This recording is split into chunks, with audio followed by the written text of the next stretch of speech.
Horror Haiku number 6. Saint Nick, decked in red. Not the red of his big coat, but of children's blood.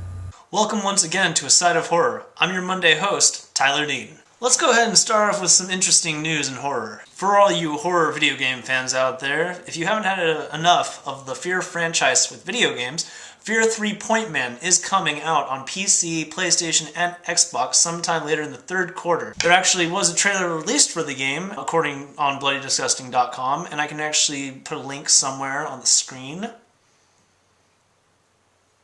Most of the trailer is live action, which is kind of interesting, but they do show some gameplay, and it does look good. I haven't played Fear 2. I don't know how far they've come, but Fear 1, that's what I'm trying to get through. But this does look cool. I'm actually kind of interested in it. It looks like you have kind of a co-op kind of thing going on. Not to spoil it for all of you fans who are still on Fear 1 or 2, but it looks like Fettel is back. A bold new chapter in the Predator universe, Robert Rodriguez's Predators, is coming out, slated for July 2010, and starring Adrian Brody as the main protagonist. According to the fan website, AVP Galaxy, 2 new international posters have been released for the film, and you can find those under bar and on a link in the corner. Now for this week's film review. The theme for this week was vampires, so of course I picked the best movie ever. Interview with a Vampire? No. Blade? No. Nosferatu? Negative, Ghost Rider, the pattern is full. Then what could I have possibly decided on? You guessed it. Twilight. Glitter.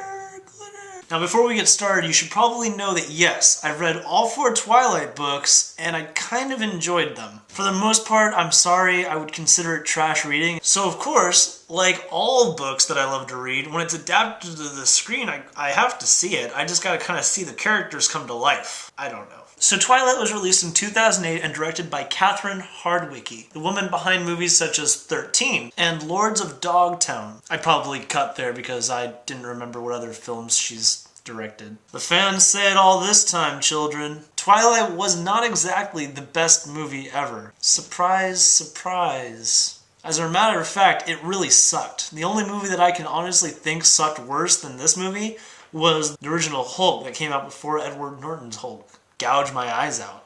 Anyway, so for those of you who are uninformed, Twilight is about a girl named Bella Swan who goes to Forks, Washington, and somehow falls in love with a vampire named Edward Cullen. Pretty much immediately her life is thrown in peril. Apparently it's always thrown in peril. She, long story short, ends up being hunted by a tracker vampire played by Cam Gigandit. See, I had to cut there also because I had no idea what his name was. Anyway, so she's getting tracked, and basically Edward has to save her, and I mean, there's 4 movies, so she lives. This movie just was not good. There's not much I can say about it. It's like they tried to put everything in the book, and this is a perfect example. This movie is a perfect example of what not to do when you're trying to be loyal to the fans. There are 42-minute television episodes that are better than this movie. I'm looking at you, Lost. Actually, that might have been pretty insulting. I'm looking at you, Firefly. I don't know if that was 42 minutes. Book to movie. The movie should always be able to stand on its own. It simply does not stand on its own. Many things that are in the film,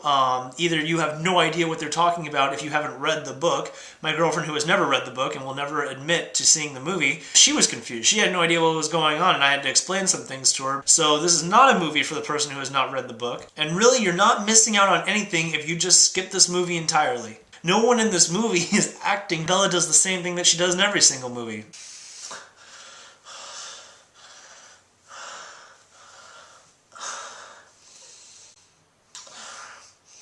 Read the book. I mean, if you're really determined to see the movie, go ahead and see the movie. You'll regret the crap out of it. Let's not even BS here. 1 out of 5. So I guess the question is, dare I tag this movie as the Twilight movie? Dare I give it a 1 out of 5 and put Twihard as a tag? Dare I put Twilight in the title so that when Twihards come to the page, all they'll see is blah, blah, blah, I hated it, 1 out of 5, and then just neg the crap out of this. You know what? Bring it on, Twihards. This has been A Side of Horror, and you've just been served.